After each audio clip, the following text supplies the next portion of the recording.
Right from the beginning of time, man has always tried to seek companionship in the form of pets or in the form of human beings. So, we, the students of Xavier's Institute of Engineering, try to create a robot pet that can work as a pet, and you don't have to deal with the problems of having a pet. Like you don't have to take care of its eating habits, you don't have to take care of its sicknesses. Our robotic pet actually also helps autistic and socially challenged kids, where it is able to recognize your emotions and it can express what that person is feeling. Other than that, it can also play games and it can follow you around wherever you walk. The features of our bot include it can talk. You can talk to it, and you can give it commands, while it can also read back to you stories and poems. It can track your face, so whenever you look at it, it can look back at you and follow you wherever you go. It can recognize your face, and you can also train it to remember your face, so it can remember each person differently. Other than that, it can also recognize your emotions, the various emotions that you display like happiness, angry, sadness. It can detect all of those. It can also follow you around wherever you walk, so it follows basically your shoes. And it can also play a game that is stone, paper, scissors for now.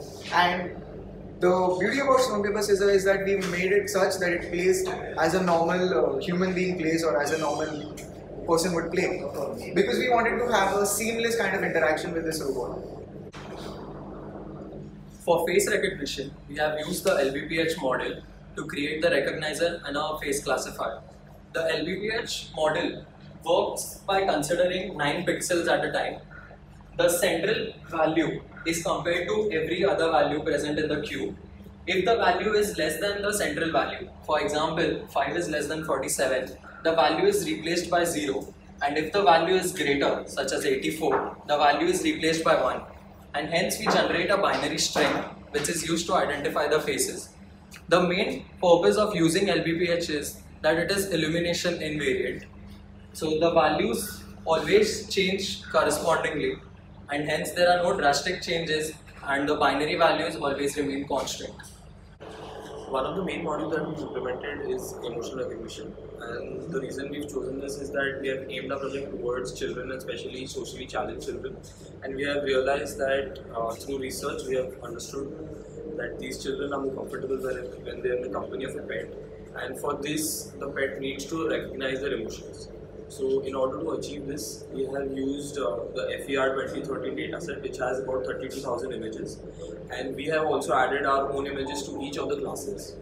What this helped with was it could improve the accuracy of the model much more, and we have used a basic CNN with 4 layers.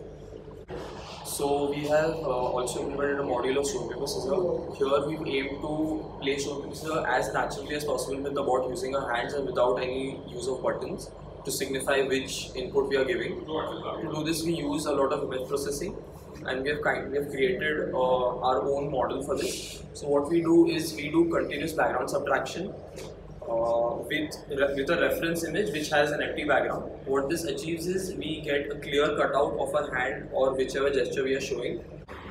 So speaking about the hardware, the architecture is basically divided into 3 essential parts. One is the brain, that is the computer or a server that's processing the images, running all the machine learning code. While we have the Raspberry Pi over here, which acts as the communication hub between the server and takes the information, runs the commands, and then understands what type of procedure it has to follow next. And then we have an Arduino, which is in the base of this robot, which acts as the limbs of this robot. So the Raspberry Pi acts as a spinal cord, while the Arduino acts as the limbs. So the Arduino is capable of doing motor functions, and the Raspberry Pi is capable of sight, where it can see. It uses the no IR Pi camera to see. And we've also used the no IR Pi camera for a reason, is that it can act as a guard dog, because it can see in the night when even humans can't see. So we shake his hand and then you can speak a command into it. So right now the robot is able to follow me. It's tracking my face when I move left or right.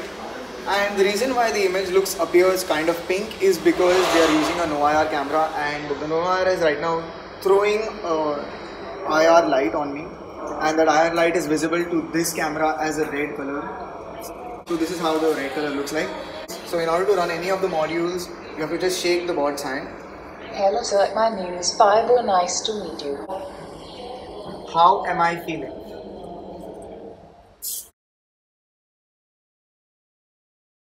Just because when it saw my face and it detected what kind of expression I was doing, it displayed it on the screen over here, saying happy. Hello sir, my name is Fiber. Nice to meet you. What is the time?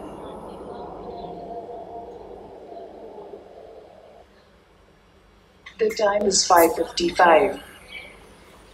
Okay, so right now the robot can see me and hence it is saying my nickname Ice. So right now it can not recognize Abhishek.